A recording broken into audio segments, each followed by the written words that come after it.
ebigere ebibatu ne bizimba era Eddie Mutwe bale tasobola kulinnya nga wulira omuliro mu bigere, tasobola kwambala siripa nayinza kwambala kintu kyonna, bamukuba nnyo wansi w'ebigere.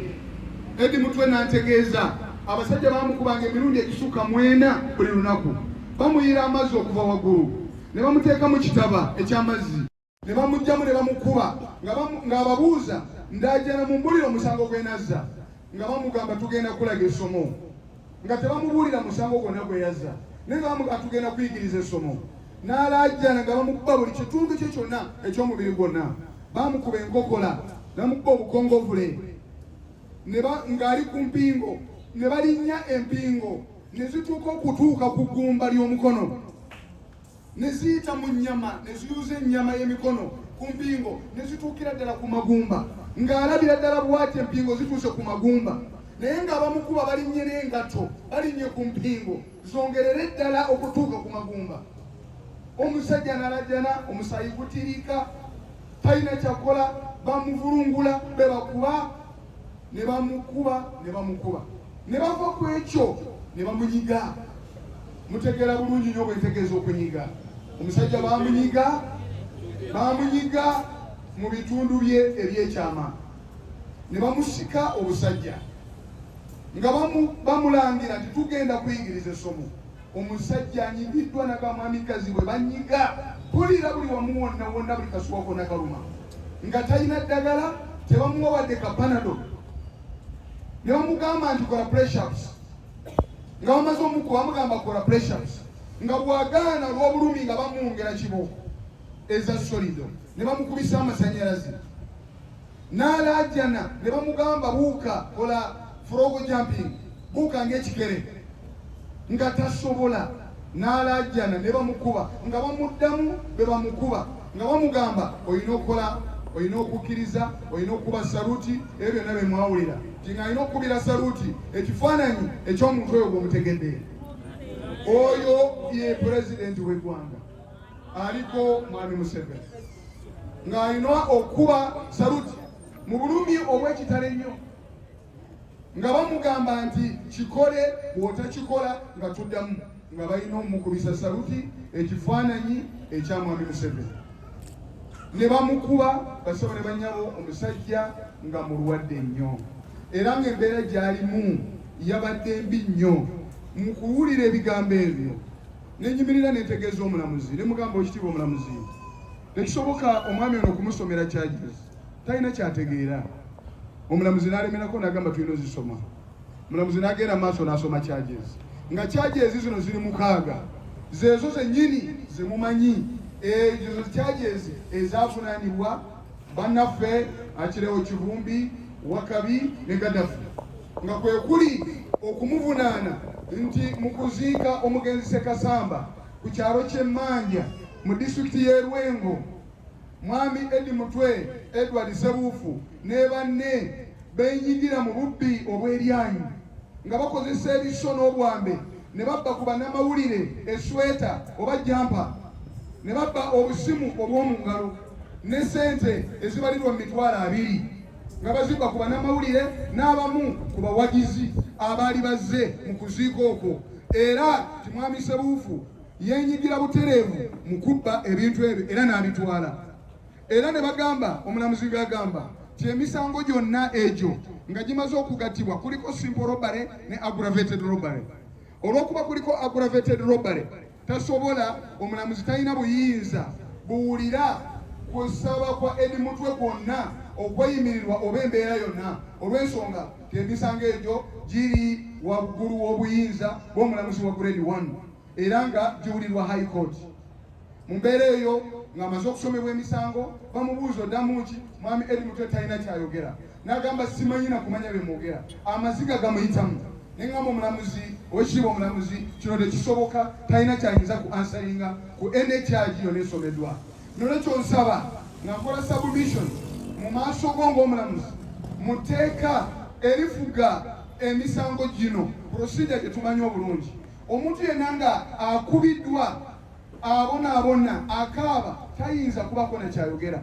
gw'olina obuyinza nga kooti okulagira mu bwangu ddala tagenda ku rimandi, tagenda ku trial, tagenda ku taking a plea, wabula olina mutwala mu ddwaliro, olina kukola kiragiro ekimutwala mu ddwaliro. Nga ne presidents ezageddwako human rights byonna mbyogedde mbimulaze ne mugamba tuwe ekiragiro atwalibwe mu ddwaliro bunnambiro. Omulamuzi n'agaana n'agamba tekijja kusoboka. State attorney n'ayimirira n'agamba ekitiibwa omulamuzi tekisoboka kumutwala mu ddwaliro eritali lya prison. Bw'abanga agenda for any treatment ayina genda mu mikono gy'aba prison. N'olwekyo basaba ne banyabo omulamuzi ng'alemeddeko n'agamba ne musaba ne mugamba olemedanga ngenda kukola rulingi yange kikyozaako ne mugamba obanga ogenda kukola rulingi yo in the event nti oganye okumpa prayer gye nsabye eri kati nzikiriza nze ngende nfulume ne client wange tugende ffenna mu prison nkakasiza ddala kyagenda kuteekebwa mu mikono egy'abasawo. Ne tufuluma n'alagira aba prisons nti mumutwale butereevu afune obujjanjabi mu prison. Basaba ne banyabo twafulumye ne batwala Eddie Mutwe nga bamusitudde ne bamutwala mu baasi ya prison. Jjukira baasi ya prison yazze luvannyuma kubanga mu kumuyingiza mu kooti mu nkukuta teyajjidde mu baasi ya prison, yavugidde mu motoka entono eya saluuni gye mbategeezezza ng'avudde mu barracks ekasijjagirwa. N'olwekyo ne tugenda mu baasi ne njogera ne Eddie Mutwe omulundi ogwokubiri ng'alaaja okubeera ne munnamateeka we mu buli mbeera yonna nga tamaze muwandiikira bbaluwa. N'olwekyo nzikiriza nnyingire mu geeti ya high court ngende wali client wange. Mwami asimwe n'alema naga afe tulina obusobozi bwonna kati gwe jawe emmotoka yo gipaakinga eri vaawo wano toyingira. Ne mulemerako ne ngamba sebo osaaga nyina okulemera wano ne nkuba essimu e Kampala mu kibiina kyaffe ekya Uganda Law Society. Nenkuba essimu nga njagala kwogera ne vice president kubanga president waffe abadde alinamu ensonga nengezaako okumufuna naye nga simufuna nenjogera ne CEO nangaka tukubire abalamuzi oyingire mangu mu mwangu ddala nenfuna essimu y'omulamuzi nga maze okitegeera nti his worship Kaiza yagenda okubeera mu nsonga zino. Nenkuba essimu ne mugamba bansibidde wabweru wa gate. N'agamba no oteekwa okuyingira era sigenda kusoma charge nga tonaba kuyingira. Ne tukola ekisoboka n'asindika clerk ne tuyingira ne nnyingira ne nzuluka emisinde olwo nga mwami Eddie Mutwe bamuyingizizza mu kooti ng'erimu abantu nga 6 bokka ng'ebweru yonna abasirikale beetooloddeyo nga tebaagala ekigendererwa kyabwe mwami Eddie Mutwe kumusomerwa misango nga waliwo munnamateeka. Nyingira mu kooti sanga Eddie Mutwe ali mu miranga akaaba tasobola kutuula bamutadde mu ke tuyita akaduukulu oba ke waliise witness box nga tasobola kutuula katebe wabula nga waliwo foomu nga yeebaseeko bwebasi. Era olwayingidde bw'ati n'akuba omulanga n'agamba kanso jangontaasi ne mukwatako bwenti ng'amaziga gamuyitamu n'angamba mwami kazibwe mbonyeebonye njagala nkubuulire omulamuzi atudde state attorney atudde ne interpreter atudde nga balinza okusoma emisango baba bagenda okutandika okusoma emisango nengamba wekitiibwa omulamuzi please lindako tosobola kusoma misango gino pamu eddakiika 5 I confer with my client mpulire kikyengenda okugamba. This is the first moment okumulaba okwogera naye. Omulamuzi nanzikiriza nenjogera ne Eddie Mutwe ng'amaziga gamuyitamu. Eddie Mutwe baamukuba nnyo baamukuba n'ambuulira mu bigambo bye bino erabika nga ya muntu. Tebantwala ku poliisi, tebantwala mu barakisi y'amagye, bantwala mu nnyumba erabika obulungi naye ng'erina wansi basement. Ne bantwala okuva lwe nayingirawo nga ndi ku mpingo abasajja ne batandika okunkuba bakubyenze ne bava ne mukuba ne badda mu kubiro. Nendajana nga mu nnyumba eri bateekako leediyo nereekaana nnyo nga Eddie Mutwe buli lwalaajana tewali ayinza kuwulira wadde omwomuliraano tayinza kuwulira. Ne bamukuba nga bamukubisa solido okuviira ddala mu bibatu by'ebigere. Baamukuba ebigere ebibatu ne bizimba era Eddie Mutwe bale tasobola kulinnya ng'awulira omuliro mu bigere. Tasobola kwambala siripa, tayinza kwambala kintu kyonna. Baamukuba nnyo wansi w'ebigere. Eddie Mutwe n'antegeeza abasajja baamukubanga emirundi egisukka 4 buli lunaku.